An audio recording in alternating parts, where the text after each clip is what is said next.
처음에는 이렇게 이제 독서하는 것들이 힘들겠지만 이렇게 단계별로 시작을 하면 아주 독서 활동이 즐거운 놀이가 될 수가 있겠죠.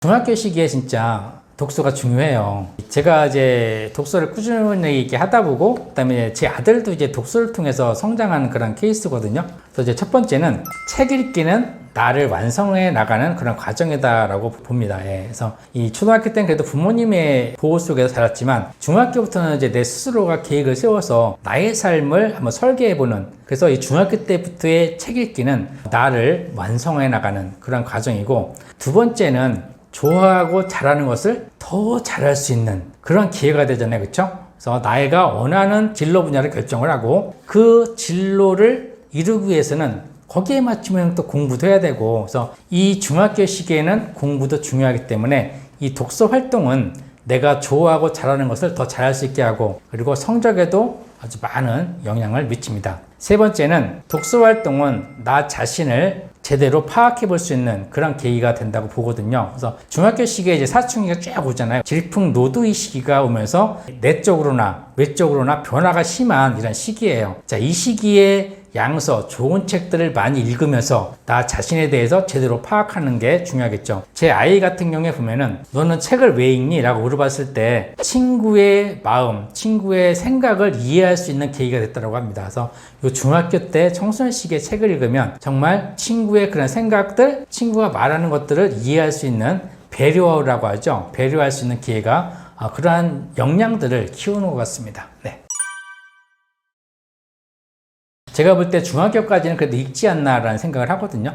그래서 저희 학교에도 보면은 8시 40분부터 9시 1교시 시작하기 전까지 20분 동안 아침 독서라는 걸 하거든요. 그리고 이제 독서 기록장을 기록하는데 중학교까지는 그래도 학교에서 반강제를 하기 때문에 중학교까지는 그래도 많이 읽는데, 중요한 건 이제 고등학교 이후가 문제인 것 같아요. 예. 근데 요즘에 이제 고등학교 아이들도 대학을 가기 위해서 그런 이제 독서 활동을 많이 하거든요. 그래서 중고등학생들은 그래도 독서를 많이 하는 편이라고 저는 생각합니다. 네.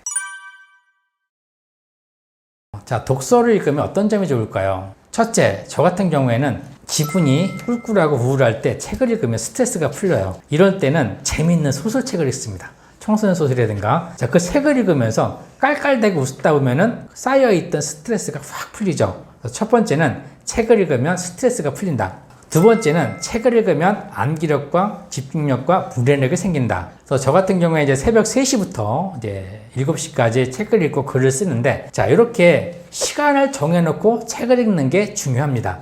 그래야지 암기력, 집중력이 생기는 거예요. 그래서 우리 뇌라고 하는 게 내 주인은 이 시간에 책을 읽는구나. 딱 그 시간에만 책 읽을 준비를 하는 거죠. 이렇게 시간을 정해놓고 책을 읽으면 암기력, 집중력이 향상됩니다. 자, 세 번째는 책을 읽으면 사람들 앞에서 발표하는데 자신감이 생겨요. 제가 이제 40대 중반까지만 해도 어떤 모임에 가면 자신 있게 이야기를 못했거든요. 제가 강의하는 것도 감히 꿈을 못 꿨어요. 근데 이제 꾸준하게 이렇게 3시에 일어나서 책을 읽기 시작하고 글을 쓰기 시작하면서 발표력도 좋아지고, 제가 연수를 가서 연수를 들으면서 맨 앞에 앉아가지고 질문을 하게 되더라고요. 그래서 여러분들도 이렇게 책을 집중해서 읽게 되면 수업 시간에 발표도 하고 또 수업 중에 궁금한 것들을 질문하게 됩니다. 자, 네 번째면은 책을 읽으면 글쓰기 능력이 향상이 됩니다. 독서와 글쓰기는 항상 같이 갑니다. 책을 많이 읽으면 글 쓰는 능력들이 향상이 돼요. 자, 요즘 시대에 인공지능 시대잖아요. 그렇죠?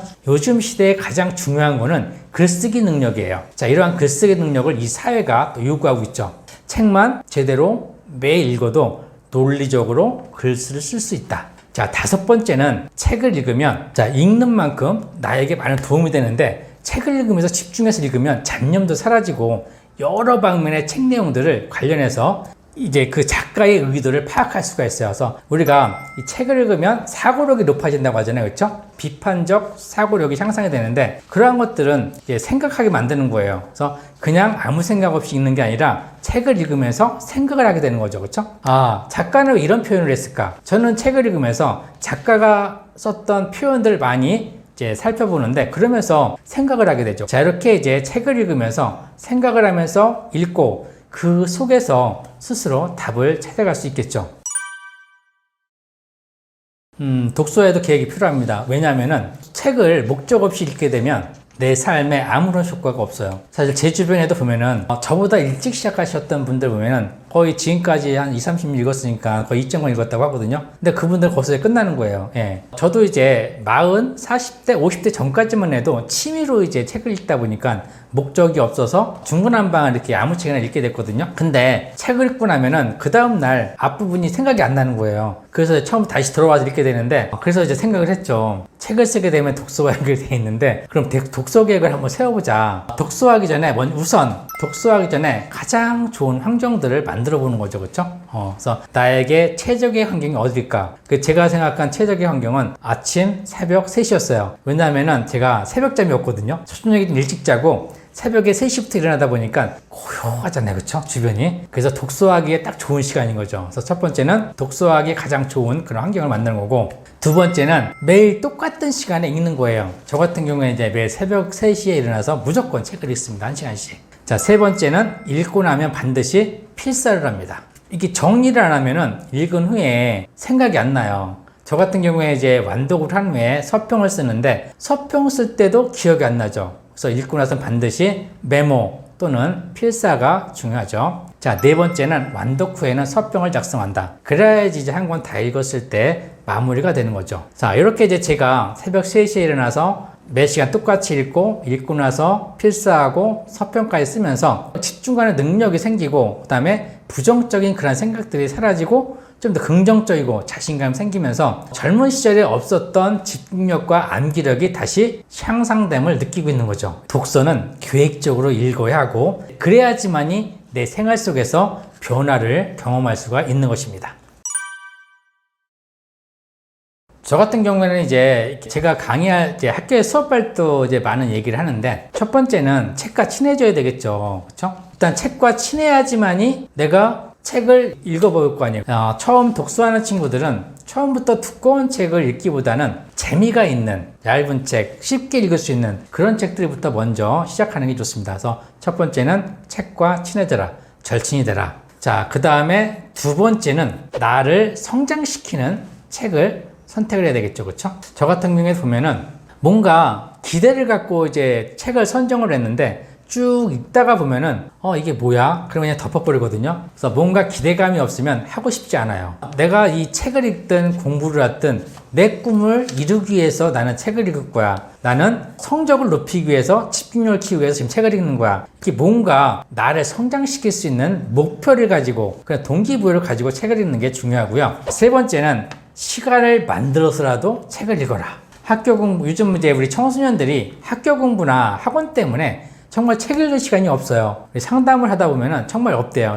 그래서 저희 학교 같은 경우에는 학교에서 하는 아침 독서 없고 20분이 읽는 게 전부라고 하는 아이들이 되게 많이 있습니다. 그래서 우리 아이들이 짬짬이 틈새 시간을 활용해서 그 10분이라도 책을 읽을 수 있는 그 시간을 만드는 게 정말 중요하고요. 네 번째는 읽을 분량을 정해서 읽는 게 좋습니다. 저는 이제 이렇게 1시간을 읽어보니까는 한 60페이지에서 쉬운 거는 70페이지 정도 1시간에 읽겠더라고요. 그러면 매일 나는 60에서 70페이지 정도 읽는구나, 이렇게 목표를 정하는 거죠. 하루 분량을 정해서 읽는 것이 중요하고, 다섯 번째는 읽으면서 중요한 문장을 형광펜으로 쫙 표시를 하는 거예요. 예. 왜냐하면은 60페이지 읽은 후에 앞에 문장들이 기억에 남으면 좋은데 사실 우리 인간의 뇌는 금방 잊어버리잖아요. 그렇죠? 그래서 중요한 문장은 항상 표시를 하고, 자, 60페이지 읽은 후에는 노트나 독서 기록장에 필사를 해야 합니다. 자, 여섯 번째는 한 권의 책을 다 읽었다면 필사를 했던 그 내용을 중심으로 해서 서평을 작성해 보는 거죠. 저 같은 경우에는 네이버 블로그를 하고 있거든요. 일주일에 저는 2권의 책을 읽는데 그 2권의 책을 다 읽고 나서 항상 그 블로그에 서평을 올려요. 그래서 이제 지금